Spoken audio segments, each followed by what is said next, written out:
Welcome to Sahi classes. आज हम पढ़ने वाले हैं क्षेत्रफल सदिश और आपका विद्युत फ्लक्स के बारे में। तो सबसे पहले हम पढ़ेंगे कि क्षेत्रफल सदिश होता क्या है। तो देखिए, क्षेत्रफल सदिश का परिभाषा क्या है।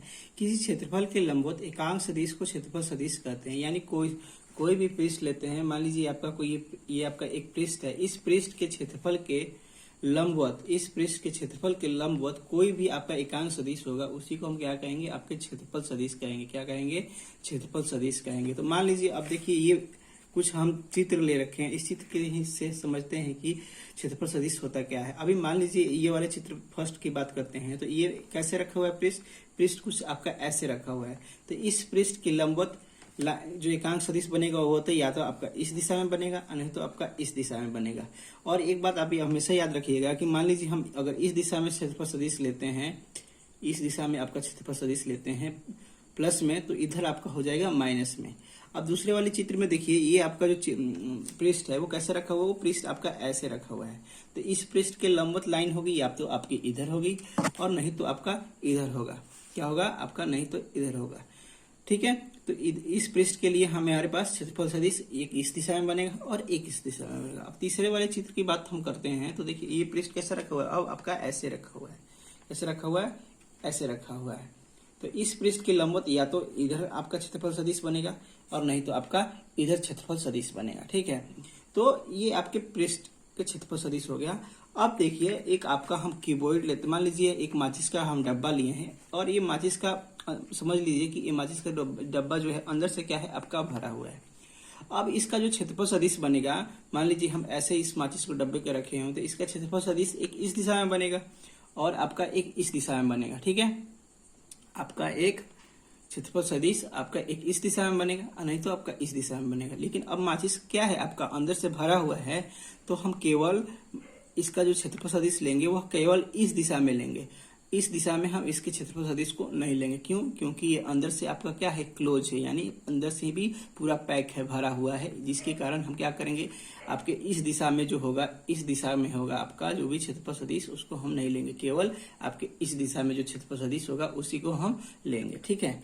अब अगला एक आपके पास और एग्जाम्पल देखिए, ये क्या है हमारे पास, एक आपका वृत्तीय सरफेस है। तो इस वृत्तीय सरफेस पर जब हम क्षेत्रफल सदिश निकालेंगे तो इसके हर एक बिंदु पर क्या होगा आपका, मान लीजिए अभी यहाँ पे रखे हैं तो क्षेत्रफल सदिश इस दिशा में है, यहाँ पर रखेंगे तो क्षेत्रफल सदिश इस दिशा में होगा, यहाँ पे रखेंगे तो क्षेत्रफल सदिश इस दिशा में होगा। तो आपका जो वृत्तीय सरफेस होता है उस पर क्या है, आपका क्षेत्रफल सदिश जो होता है वो क्या होता है, अलग अलग होता है। यानी हर एक बिंदु पर उसका जो क्षेत्रफल सदिश बनेगा वो क्या होगा, आपका अलग हो गया। क्यों? क्योंकि आपका देखिए क्या है, इस छोटे से, मान लीजिए इस छोटे से हम सरफेस की बात करते हैं, इस छोटे से सरफेस की बात करेंगे तो इसकी लंबवत लाइन क्या होगी, ये होगी। तो इसी के लंबवत जो लाइन होगी, यानी जो लंबवत एकांक सदिश होगा, उसी को हम क्या कहेंगे, क्षेत्रफल सदिश कहेंगे। अब मान लीजिए यही सरफेस अब यहाँ पे हम ले रहे हैं इसको, तो इसके लिए क्षेत्रफल सदिश किधर बनेगा, इधर बनेगा। तो ये होगा आपका क्षेत्रफल सदिश। तो वृत्तीय सरफेस के लिए हमेशा याद रखिएगा कि ये क्षेत्रफल सदिश है वो क्या होता है, उसकी दिशा परिवर्तित होती रहती है। हर एक बिंदु पर क्या होती है, उसकी जो दिशा होती है वो आपकी परिवर्तित होती रहती है। अब अगला है हमारे पास विद्युत फ्लक्स। क्या है आपका? विद्युत फ्लक्स। अब देखिए, विद्युत फ्लक्स होता क्या है, विद्युत क्षेत्र में रखे किसी पृष्ठ से लंबवत, मान लीजिए आपका क्या है, आपका ये एक विद्युत, ये आपका क्या है, एक पृष्ठ है। ठीक है। इस पृष्ठ से ये आपके क्या गुजर रहे हैं, विद्युत क्षेत्र है, यानी विद्युत क्षेत्र रेखा गुजर रही है। क्या गुजर रही है आपकी, ये विद्युत क्षेत्र रेखा गुजर रही है।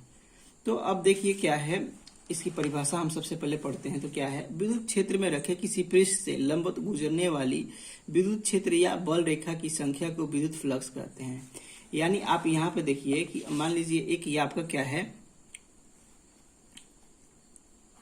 एक ये पृष्ठ है, एक ये आपका पृष्ठ है, इसके ऊपर से क्या है, आपके विद्युत क्षेत्र रेखाएं गुजर रही हैं। क्या है, आपके विद्युत क्षेत्र रेखाएं गुजर रही हैं। तो इसकी परिभाषा में इसे समझते हैं, इसे क्या कह रहा है कि विद्युत क्षेत्र में रखे किसी पृष्ठ, यही विद्युत क्षेत्र है, इस विद्युत क्षेत्र में रखे गए इस पृष्ठ किसी पृष्ठ से लंबवत गुजरने वाली विद्युत क्षेत्र या बल रेखाओं की संख्या को विद्युत फ्लक्स कहते हैं। यानी इस पृष्ठ से जितनी भी आपकी बल रेखाएं गुजर रही होंगी, इस पृष्ठ से क्या आपकी जितनी भी बल रेखाएं गुजर रही होंगी, उसी को हम क्या कहते हैं, विद्युत फ्लक्स कहते हैं। यानी कोई किसी भी पृष्ठ से लंबवत जितनी भी आपकी विद्युत क्षेत्र की रेखाएं गुजर रही होंगी, उसी को हम क्या कहते हैं, आपके विद्युत फ्लक्स कहते हैं। ठीक है, उसी को हम क्या कहते हैं, आपके विद्युत फ्लक्स कहते हैं। अब आगे देखिए आप कि विद्युत फ्लक्स की फॉर्मूला हम देखते हैं क्या है आपका।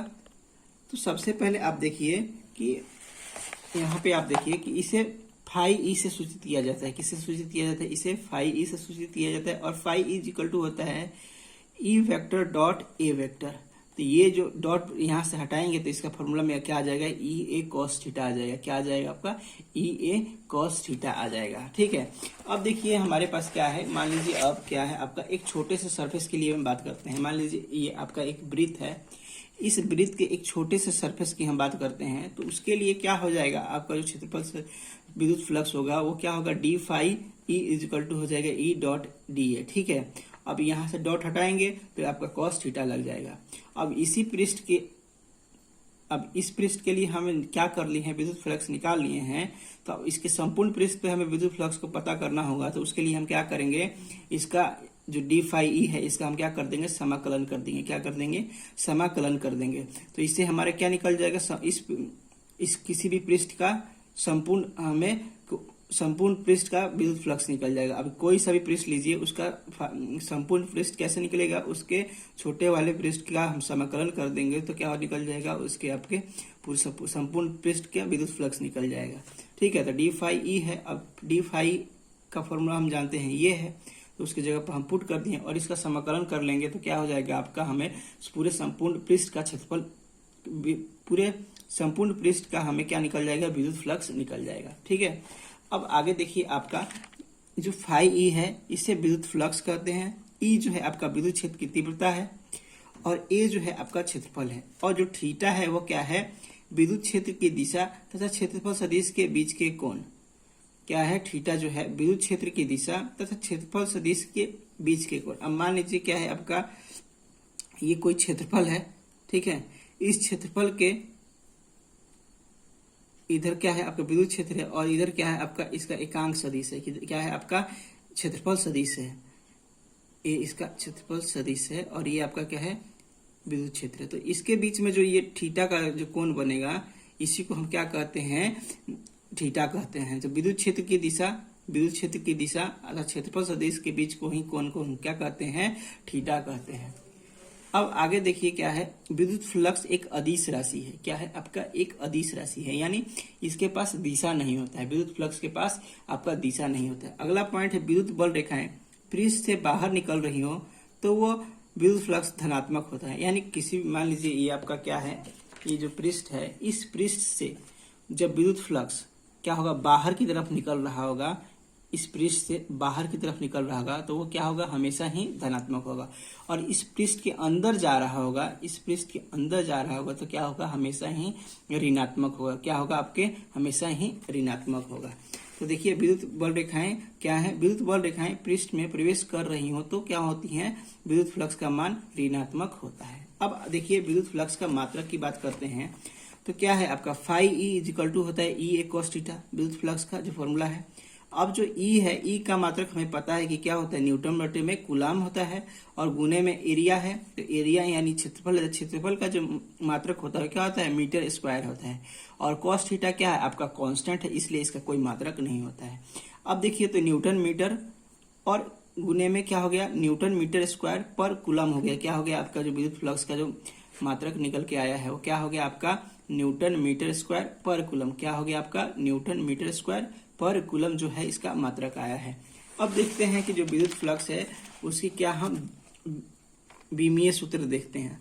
तो हम जानते हैं कि जो विद्युत फ्लक्स होता है वो क्या होता है, आपके विद्युत क्षेत्र गुने में क्या होता है आपका क्षेत्रफल। तो विद्युत क्षेत्र का जो मात्रक है वो क्या है आपका, जो फॉर्मूला होता है वो क्या होता है, न्यूटन बटे में क्या होता है आपका, कूलाम होता है। तो बल का फॉर्मूला क्या होता है आपका, बल का जो मात्रक बीमा होता है वो क्या होता है, M L T T minus 2। और जो आपका आवेश है, आवेश का मात्रक बीमा क्या होता है 80 होता है, और आपका ये क्षेत्रफल है तो क्षेत्रफल का बीमा क्या होता है L² होता है। तो यहाँ से जो विद्युत फ्लक्स का जो बीमा निकलेगा वो क्या निकलेगा ML3T-3A-1, यानी ये आपका विद्युत फ्लक्स का विमीय सूत्र हुआ। अब देखिए क्या है, हमारे पास कुछ विशेष परिस्थितियां हैं जो जिसपे हम विद्युत फ्लक्स को जानेंगे। तो पहला स्थिति है आपका विद्युत क्षेत्र की दिशा तथा क्षेत्रफल सदिश के बीच कोण अगर 0 डिग्री हो तो विद्युत फ्लक्स का मान क्या होगा।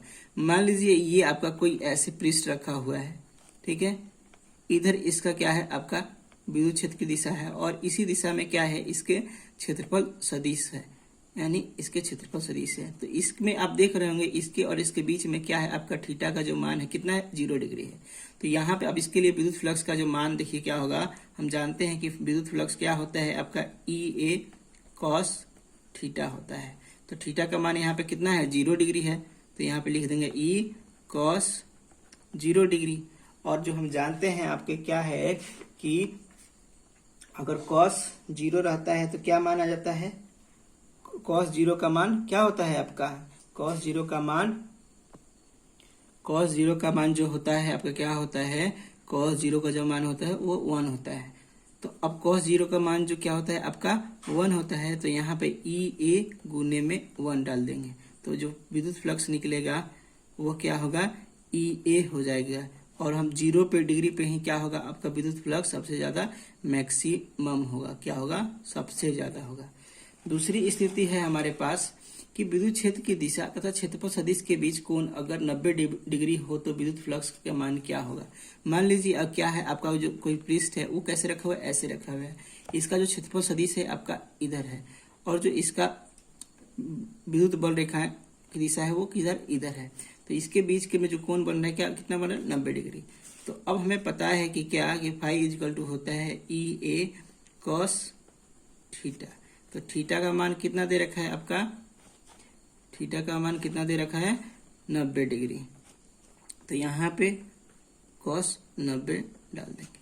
अब हम जानते हैं कि cos 90 का जो मान है आपका कितना है, cos 90 डिग्री का जो मान होता है आपका कितना होता है 0 डिग्री होता है। कितना 0 होता है 0 डिग्री होता है। तो यहाँ पे अब लिखेंगे कि EA गुने में 0, तो यहाँ से जो विद्युत फ्लक्स का मान आ जाएगा आपका 0 आ जाएगा। कितना आ जाएगा, अगर एंगल क्षेत्रफल सदिश और विद्युत बल रेखा की विद्युत क्षेत्र रेखा के में आपका 90 डिग्री का अगर कोण बनाता है तो उसके लिए विद्युत फ्लक्स का मान कितना आएगा आपका 0 आएगा। तीसरी स्थिति यह है कि विद्युत क्षेत्र की दिशा तथा क्षेत्रफल सदिश के बीच के कोण अगर थीटा डिग्री हो तो विद्युत फ्लक्स का मान क्या होगा। अब क्या है आपका इधर देखिए, जो पृष्ठ है वो कैसे रखा हुआ है, ऐसे रखा हुआ है, विद्युत क्षेत्र रेखा इधर है, और इसका जो क्षेत्रफल सदिश बन रहा है कुछ इस दिशा में बन रहा है, क्षेत्रफल सदिश कुछ आपका इस बीच में, तो इसके बीच में कोण क्या हुआ थीटा। तो इसके लिए जो फॉर्मूला सीधे हो जाएगा विद्युत फ्लक्स निकालने के लिए वो क्या हो जाएगा EA cos थीटा, क्या हो जाएगा आपका EA cos थीटा, इसके लिए हो जाएगा। तो अब आपको वीडियो कैसा लगा प्लीज हमें कमेंट्स करके बताइए और हमारे चैनल को सब्सक्राइब कीजिए। अगर आपको वीडियो अच्छा लगा है तो हमारे चैनल को सब्सक्राइब कर लीजिए और ज्यादा से ज्यादा लोगों को शेयर कर दीजिए। Thank you for watching this video.